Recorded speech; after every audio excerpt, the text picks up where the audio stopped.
So I'm going to do a comparison video between the Litever LED light set and the Torchstar LED light set.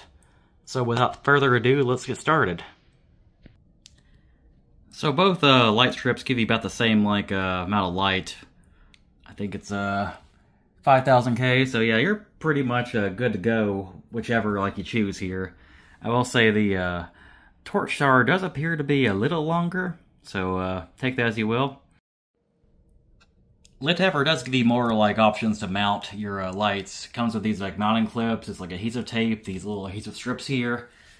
Meanwhile, Torchstar comes with these adhesive strips and some screws and whatnot. So your mileage may vary if that's a good thing or bad thing, having more options. But I do like how Litever gives you pretty much the ability to put these things wherever you want to, while Torchstar is a little more limited.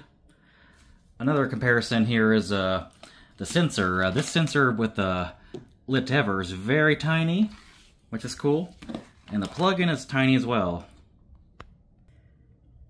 Meanwhile, with Torchstar's cords, it's a little bit bulkier. You got the sensor here that's kind of separate. You got this huge power brick here. You got a decently sized power bank. But yeah, if you want a little less cord clutter, I do recommend Litever over Torchstar. But again, it's kind of subjective. So yeah, that's pretty much my comparison. And yeah.